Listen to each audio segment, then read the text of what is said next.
Hey guys, welcome back to another Marshmallow video, and it's been a while since the last one, but don't worry, I usually come out alive at the end of these sudden breaks in between content rollout. Anyway, today's video is going to be about the need to establish communism in Warframe. We're going to talk about Prime Resurgence, and I urge you to watch all the way to the end before leaving comments. I'm going to preface this video a little bit by stating, no, Prime Resurgence is not a scam. And we'll go over all the juicy details after some disclaimers. Disclaimers, yes, the first of which is that I did not follow each step of the development of Prime Resurgence up until launch day. I mean, that's enough reason for you to click off from this video, but it's not that I was entirely clueless or anything like that. I just didn't keep up with every word that was said about it. Secondly, I'm not gonna delve into the whole Regal Aya bundle pricing shenanigans.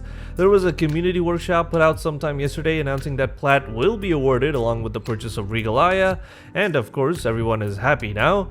So that's that. Alright, let's go back to my previous statement. I am of the opinion that DE did not outright trick us or take something away that was there before the recent update. However, I strongly believe that Prime Resurgence should have never been called an event in the first place. I mean, technically you could call it an event seeing as it has a start and end date, but imagine calling Prime Access an event.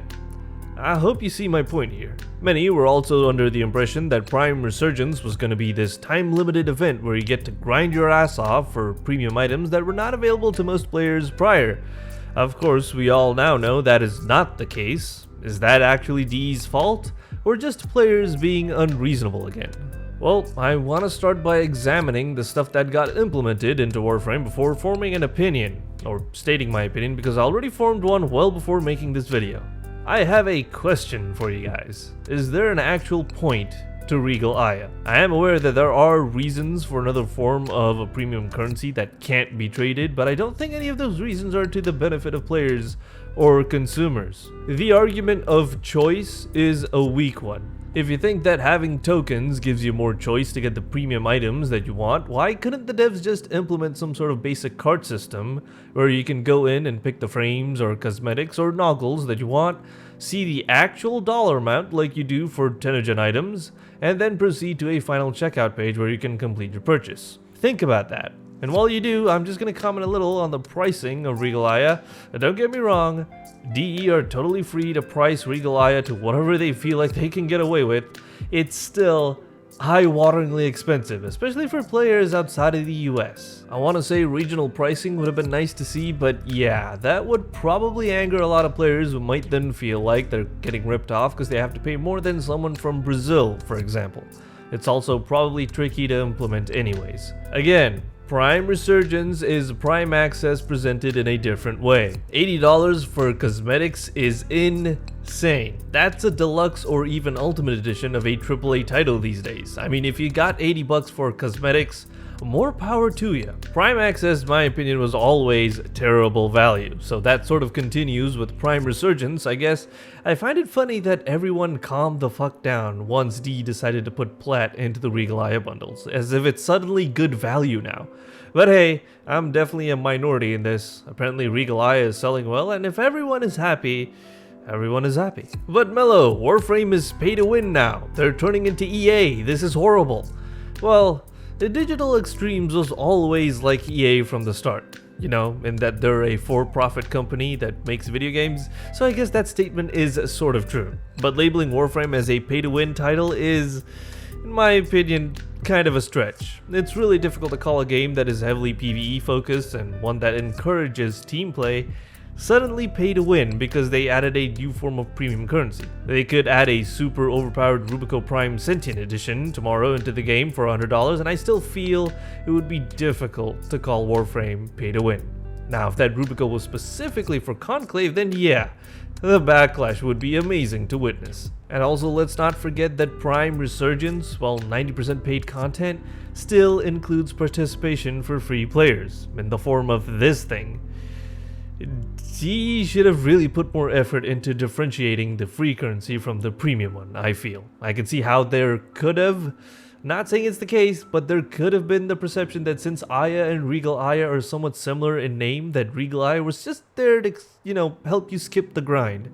Some of the wording and some of the promotional materials do create that sort of perception. And while the icon for Aya is very different from Regal Aya, it's definitely not in a good way. This really looks like a teardrop clip art JPEG or PNG you'd find on Google Images, whereas Regal Aya gets a beautiful medallion-like design. Someone got paid to make this. Probably. But who cares about what it looks like, right? What's important is that it lets us buy stuff from Varzia, which is really only one thing, and that's relics. If you already have all of the primes on offer though, then that leaves you with the signed Anna, sigils, and an option to convert Aya to Orokin ducats. Honestly, I'm surprised that there was anything at all for free players beyond relics. I could just summarize this video now with that last sentence, but I want to point out one last thing that I feel not a whole lot of players have considered or thought about, and that is, how would Prime Resurgence, with its influx of vaulted relics becoming unvaulted now, affect the market prices for certain Prime parts or Prime sets? Credits to a good friend from the Discord server for actually making me realize this and helping me out with some of the charts here. It's only been a few days since Prime Resurgence went live, so any sort of movement in the market can't really be called conclusive, at least I don't think so take this part of the video for what it is: speculation. With that said, it is really difficult to ignore stuff like this. This is the price for a Saren Prime set from Warframe.market, and if you think this is just some weird one-off, case or scenario, here's what a Volt Prime set is going for as of making this video. Like I said, it is probably too early to draw any conclusions here, and the prices could very well return to normal or bounce back up after January 25th, which is when Prime Resurgence ends, but it may also never return to normal. You see, for a lot of things, once the value of a certain item or a set of items becomes discounted for an extended period of time, it may just get normalized as the new standard for pricing. You only have to look at prices for max rank primed mods. Those things used to go for 300 to 400 plats, and I've sold many for that a long while back. So is that all there is to this event? I guess so. If D just called this a reworked Prime Access, which they might have in some stream or video or some statement, because remember, I didn't follow the entire development of Prime Resurgence as close as I should have, probably. But if they called it something like Prime Access 2, then there probably would have been much less confusion. And they wouldn't have had to do anything for free players because, people understand that there's not going to be anything free for Prime Access. Instead, they had to spit it into this event thing and got people hyped thinking there was something to do in Warframe. I suppose there is, for those that don't already have some of the more desirable frames like Saren Prime or Volt Prime. But for people like me, it's business as usual.